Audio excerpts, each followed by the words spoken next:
السلام علیکم ورحمۃ اللہ وبرکاتہ۔ میں فیض ملک اور آپ دیکھ رہے ہیں اسلامی اخلاق۔ بسم اللہ الرحمن الرحیم۔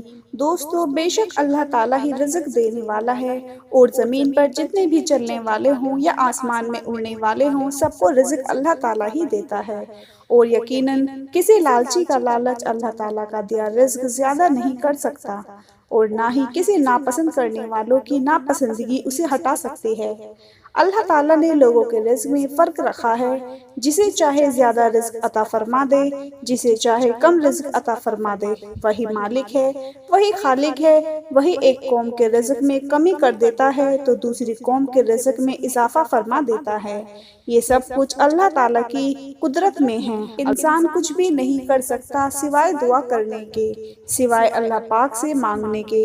ایک حدیث قدسی میں اللہ کے رسول صلی اللہ تعالیٰ علیہ وآلہ وسلم کا فرمان ہے، جو چیز تجھے جنت کے قریب کر سکتی ہے اس کا میں نے تجھے حکم دے دیا ہے، اور جو چیز تجھے جنت کے قریب نہیں کر سکتی اسے میں نے روک دیا ہے۔ یقیناً حضرت جبرائیل علیہ السلام نے میرے دل میں یہ بات ڈالی ہے کہ کوئی بھی جان اس وقت تک نہیں ختم ہو سکتی، کوئی بھی انسان اس وقت تک اس دنیا سے نہیں جا سکتا جب تک کہ وہ اپنی روزی پوری نہ کر دے اور اپنے حصے کا سارا کھانا نہ کھا لے۔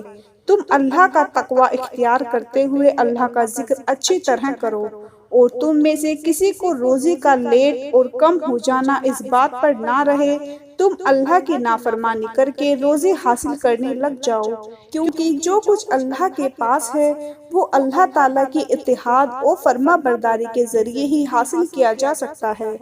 آپ لوگوں نے دیکھا ہوگا آپ نے ہمیں صبر کرنے کا حکم دیا ہے۔ جب ہمیں مشکل آتی ہے، رزق میں تنگی ہوتی ہے تو ہم اللہ کا ذکر شروع کر دیتے ہیں، پھر ہم بعد میں غلط کاموں میں لگ جاتے ہیں اور حرام اور حلال کو بھول جاتے ہیں۔ اللہ پاک نے اس سے منع فرمایا ہے۔ یاد رکھیں، صرف وہی انسان اچھا ہے، وہی فضیلت والا ہے جو اللہ کے بتائے طریقے سے رزق حاصل کرتا ہے۔ وہی انسان کے لیے فائدہ مند ہے، جس کے استعمال کرنے سے دنیا بھی آسان ہو جائے اور آخرت بھی آسان ہو جائے۔ انسان کے رزق میں تنگی اللہ کی طرف سے نہیں بلکہ انسان کے خرچہ نہ کرنے کی وجہ سے ہوتی ہے۔ اللہ پاک اس کی ضرورت کے مطابق پورے سال کا رزق لکھ دیتا ہے۔ ہمیں چاہیے ہم اپنے رزق کو غریبوں میں تقسیم کریں، اس سے رزق میں اضافہ ہوتا ہے، اس سے اللہ تعالیٰ ہمارے رزق کو اور بڑھا دیتا ہے۔ ایک کسان کو دیکھ لیں، وہ ایک بوری بیج کی کھیت میں بو دیتا ہے، اور فصل آ جانے پر وہ ایک بوری کی جگہ 70 بوریاں لے کر گھر واپس لوٹ جاتا ہے، محنت کرتا ہے۔ لیکن اگر وہ کسان یہ سوچنا شروع کر دے کہ میں یہ ایک بوری کا بیج کھیت میں پھینک دوں گا اور پتہ نہیں مجھے ملے گا کہ نہیں، تو پھر وہ اس کے کمزور ایمان کی نشانی ہے۔ اسی طرح جب ہم غریبوں میں تقسیم کریں گے تو اللہ ہمیں ایک کا 70 زیادہ گنا بڑھا کر دے گا۔ میں دعا کرتی ہوں اللہ پاک ہمیں غریبوں میں رزق تقسیم کرنے کی توفیق عطا فرمائے تاکہ ہمارا رزق اور بڑھ جائے۔ دوستو، ہم آپ کو 2 ایسی آیت کے بارے میں بتانے والے ہیں جو سورہ بقرہ کی 2 آیت ہیں، جن کی تلاوت کرنے سے، جن کو پڑھنے سے اللہ پاک کی فضل و کرم سے آپ کے پاس کبھی رزق کی کمی نہیں آئے گی، نہ ہی کوئی تنگی ہوگی۔ تو آیت کے بارے میں بتاتے ہیں، آپ نے نماز ادا کرنے کے بعد دعا مانگنے سے پہلے ان کی تلاوت کر لینی ہے، ان کو پڑھ لینا ہے۔ انشاءاللہ اللہ پاک کے فضل و کرم سے آپ کے رزق میں اضافہ ہونا شروع ہو جائے گا۔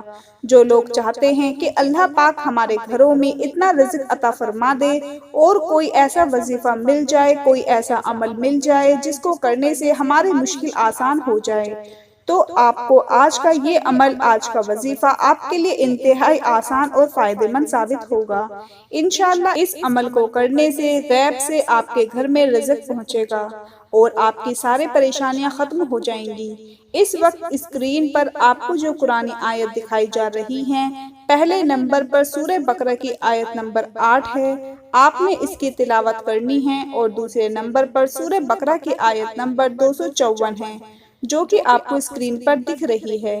ان دو آیت کو آپ نے ہر نماز کے بعد تلاوت کر کے پھر دعا مانگنی ہے۔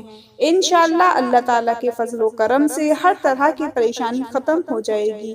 اس عمل کو اپنے تمام دوستوں اور دوسرے بھائیوں کے ساتھ شیئر کریں تاکہ آپ کے ساتھ ان کو بھی فائدہ حاصل ہوتا رہے۔ اپنی دعاؤں میں یاد رکھیے، اپنا بہت سارا خیال رکھیے، 5 وقت کی نماز پڑھیے۔ اللہ حافظ۔